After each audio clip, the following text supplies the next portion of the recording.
আসসালামু আলাইকুম। আমি শোয়েব, দক্ষিণ কোরিয়া থেকে। তো আজকে আপনাদের সাথে কথা বলবো একটু ভিন্ন টপিক নিয়ে। আর সেটা হচ্ছে যে কেন বাংলাদেশি স্টুডেন্টরা দেশ ছাড়ার জন্য হুমড়ি খেয়ে পড়ছে। মাঝে মাঝে খবরের শিরোনামে দেখা যায় যে শিক্ষিত যুবকরা বা যারা স্টুডেন্ট আছে তাদের প্রায় 80 থেকে 90% স্টুডেন্ট যারা দেশ ছাড়ার জন্য মরিয়া হয়ে উঠতেছে। তো কেন এটা?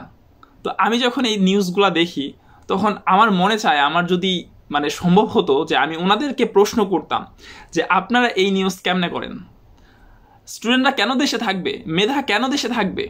আপনারা সুন্দর সুন্দর নিউজ করে বলতেছেন যে মেধা শূন্য হয়ে যাচ্ছে দেশ, বাইরে পড়তে গিয়ে আর ফিরে আসে না। আরে ভাই, আসবে কেন?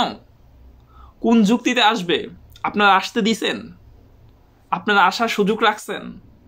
আপনারা নানান ধরনের নানান কিছু করে বাংলাদেশের জনগণগুলাকে আপনারা দেশে কিভাবে থাকবে তারা? থাকার তো কোনো সিস্টেম নাই।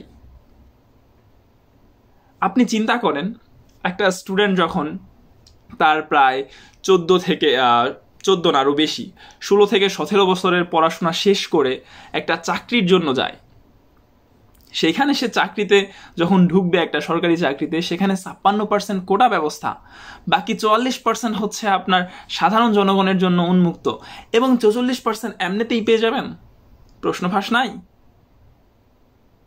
বিসিএস এর মতো পরীক্ষায় যদি প্রশ্ন ফাঁস হয়, তাইলে আপনি চিন্তা করেন আপনি দেশে কেমনে থাকবেন, স্টুডেন্টরা কেমনে দেশের প্রতি আস্থা রাখবে? চিন্তা করেন, দেশে থাকার মতো কোনো পরিস্থিতি আছে? আপনি যেখানে যাবেন, যেই সেকশনে যাবেন, সেই সেকশনে হচ্ছে আপনার দুর্নীতি। আপনি প্রবাসে আসবেন, এইটা মনে করছেন এত সোজা? আপনি দেশে থাকতে চাচ্ছেন না, আপনি যাবেন দেশের বাইরে, এটাও কি আপনার জন্য এত সোজা?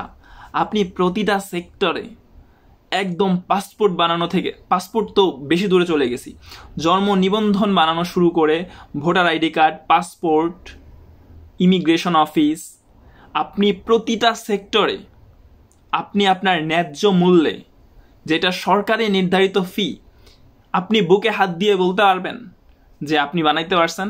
যারা প্রবাসী ভাইরা আছেন তারা একবার চিন্তা করে দেখেন তো, আপনি জন্ম নিবন্ধন বানাইতে গেছেন, যেটার সরকারি নির্ধারিত ফি হচ্ছে 50 থেকে 55 টাকা, আপনি কি এই টাকা দিয়ে বানাতে পারছেন? 200 টাকার নিচে আপনি বানাতে পারছেন? জায়গা ভেদে 500 টাকাও রাখে, পারেন নাই তো। আপনি যখন ভোটার আইডি কার্ড বানাতে যাবেন, কোনো ফি নাই ভোটার আইডি কার্ড বানানোর সময়, তারপর আপনার 500 টাকা খরচ হয়েছে না?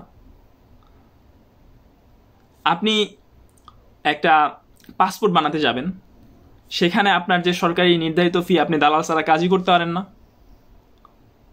আপনার ফি দিতে হচ্ছে কেন? আপনি বিদেশে যাবেন, অন্যান্য দেশের কথা চিন্তা করেন, যেখানে আপনি একটা দেশে যাইতে 5 লাখ টাকা লাগতেছে, সেখানে আপনারই প্রতিবেশী দেশ ভারত, পাকিস্তান, এই সকল দেশে তার ঠিক অর্ধেক টাকা লাগতেছে। কেমনে? আপনি হজ করতে যাবেন, হজ করতে যেতে পারবেন না। হজ করতে গেলেও সেখানে হচ্ছে আপনার 6-7 লাখ টাকার একটা বিষয়। আপনি ভালো কাজ করতে পারবেন না তো।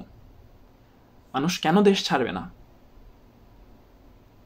আপনি চিন্তা করেন, দেশ কেন ছাড়বে না? এ দেশে থেকে কি করবে? আপনাদের শোষণের শিকার হবে। আর এই যে মানুষগুলা বিদেশে যাচ্ছে, বিদেশ থেকে রেমিটেন্স দেশে পাঠাচ্ছে, এই টাকাগুলা দিয়ে কি হচ্ছে? এই যত বাটপার সাপটার আছে, এগুলার পেট ভরতেছে। এরা আবার এই টাকাগুলাকেই নিজেরা পুঁজি করতেছে, দেশ ছেড়ে ভাগছে।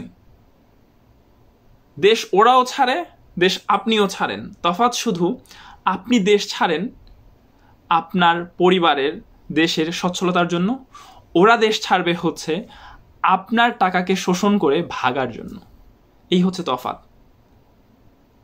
তাই আপনারা যারা কোটা আন্দোলন করতেছেন বা যাই করতেছেন, আপনাদের মতো আপনারা করতেছেন, করেন, সমস্যা নাই, বাট আপনার দেশে থেকে কিচ্ছু করতে পারবেন না। দুর্নীতি আপনাকে ছাড়বে না।